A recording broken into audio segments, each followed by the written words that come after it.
Monsieur Dieudonné Kishi, bonjour. Bonjour. Vous êtes président du parti Congo Positif, un parti de l'Union Sacrée. Nous aimerions avoir vos impressions sur plusieurs questions d'actualité. Tout d'abord, les élections. 2023, année électorale oblige. Depuis un temps, la CENI a déjà débuté les processus électoraux. Certains trouvent que ça va à pas de tortue.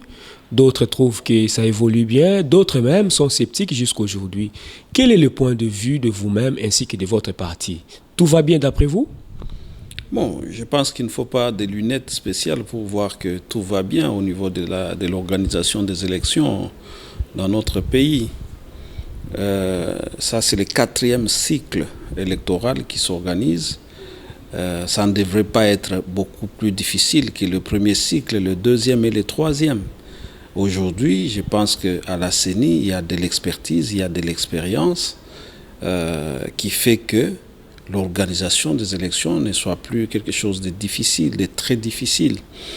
Donc, en même temps, vous voyez que la CENI avait publié une feuille de route qui a été suivie par un calendrier électoral.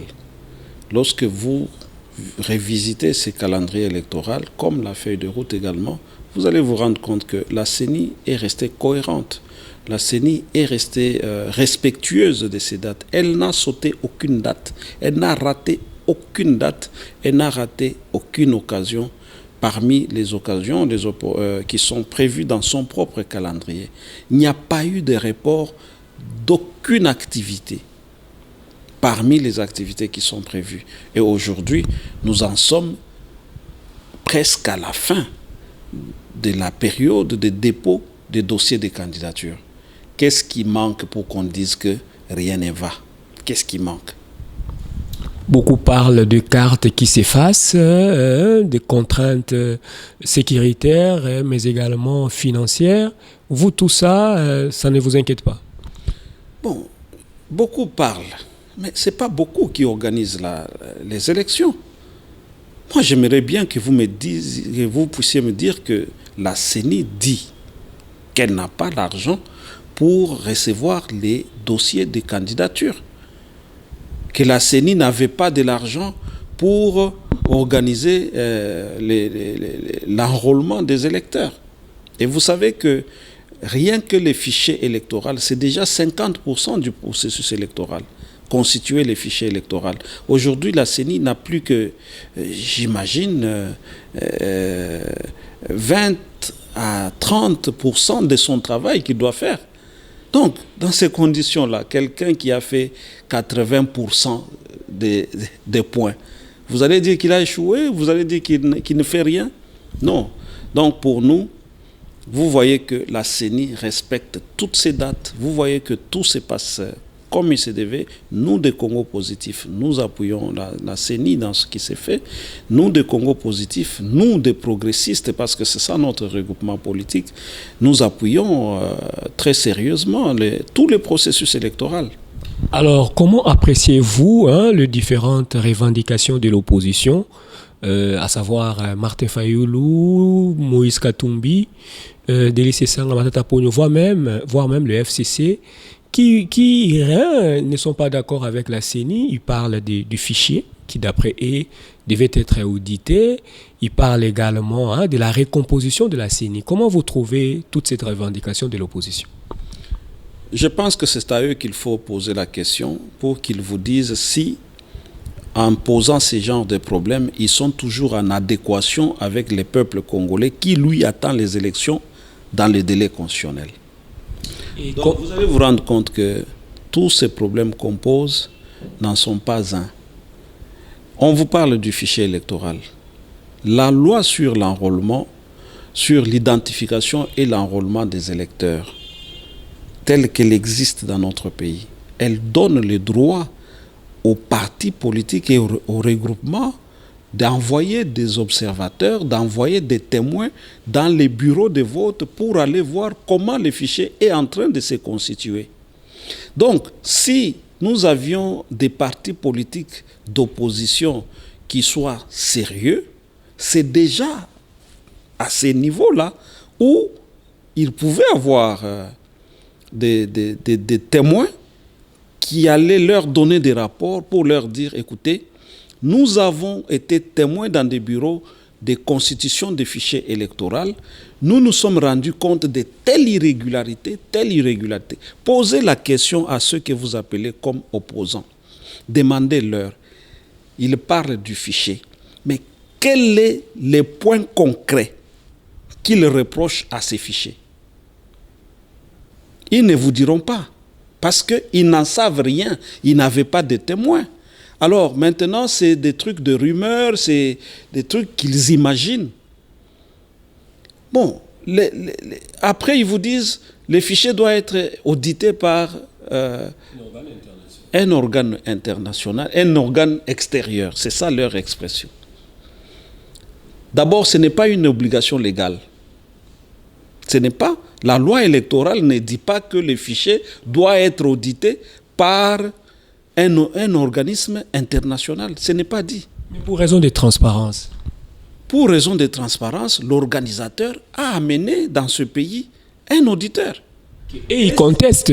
Ce n'est d'abord qui leur donne le droit de contester la personne que la CENI a désignée. Ce sont des compétiteurs, ils sont de partis à cette élection. S'ils contestent cet élément-là, s'ils contestent le fait que la CENI a fait venir telle personne morale, telle personne physique, mais qu'ils contestent aussi le fait que la CENI a acheté tel stylo, qu'ils contestent aussi que la CENI a acheté tel papier blanc au lieu d'acheter du papier jaune, des fournitures de bureau, qu'ils contestent aussi que la CENI a payé les agents, parce que tout ça, c'est dans les attributions de la CENI.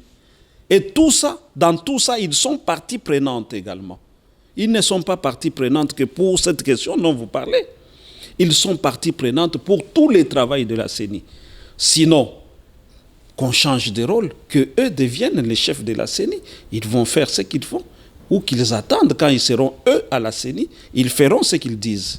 Donc pour le moment, ce sont des revendications de distraction qui viennent des stagiaires politiques, des opposants stagiaires. Martin Fayoulou, Moïse Katumbi, Joseph Kabila, ce sont des stagiaires? Bon, c'est vous qui citez les noms. C'est justement eux qui portent ces revendications. Je n'ai pas entendu Joseph Kabila que vous citez. Je ne l'ai pas entendu faire une réclamation quelconque. Mais le FCC s'est prononcé? Non, j'ai lu. Le FCC, vous parlez Joseph Kabila, n'est-ce pas? Moi, je n'ai pas vu une déclaration de Joseph Kabila dans le sens que vous dites. Mais les autres ont fait des déclarations, n'est-ce pas, qui sont retraçables, que nous pouvons lire.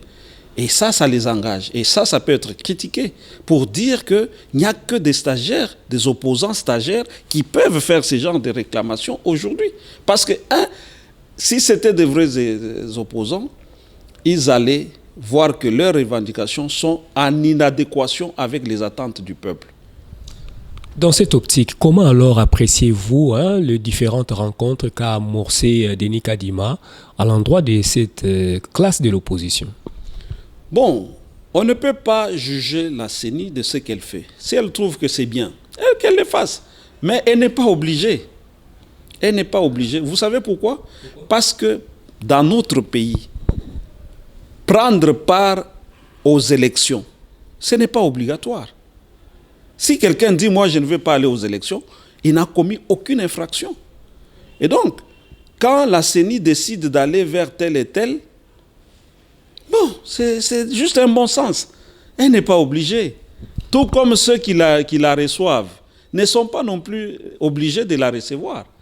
N'est-ce pas? C'est juste des choses qu'on fait comme ça. Donc pour la bonne forme. Mais ça n'a aucune valeur juridique. Mais Dieudonné Nkichi, apparemment vous dressez un tableau bien orné du processus électoral. Mais Denis Kadima actuellement se plaint que depuis qu'il a ouvert le bureau de dépôt des candidatures, aucun parti ne va déposer des candidatures. Est-ce que c'est un signe que les choses ne marchent pas ou bien c'est quelque chose de normal? Bon, en tout cas, ce n'est pas que les choses ne marchent pas du côté de la CENI. Je ne suis pas porte-parole de la CENI. De la classe politique. Vous n'y allez pas? Oui, maintenant, du côté de la CENI, les bureaux sont là, ils sont ouverts. Et lui n'a pas à se plaindre non plus du fait que les gens ne viennent pas. Parce que les jours coulent, hein? Il n'a qu'à constater qu'il attende les 15 à minuit, n'est-ce pas? À 23h59. C'est là où il va faire son évaluation. Pour le moment, qu'il se tranquillise. Il sera débordé. On connaît comment nos partis fonctionnent, comment nos regroupements fonctionnent. Les gens sont en train de travailler en ce moment. Dieudonné Nkichi, quelle lecture vous faites souvent de l'affirmation de certains milliers, même internationaux, qui parlent de l'exigence d'un consensus, qu'il faudrait mettre l'opposition à l'aise, écouter les revendications de l'opposition? Cette idée du consensus, comment est-ce que vous appréciez cela? Il faut leur demander comment ils concilient la notion de mandat avec la notion de consensus. Et pourquoi le consensus ne peut, dans un régime où on a confié un mandat à un président de la République pour gouverner la République, y compris en matière électorale, pourquoi le consensus ne peut être fait que pour les élections?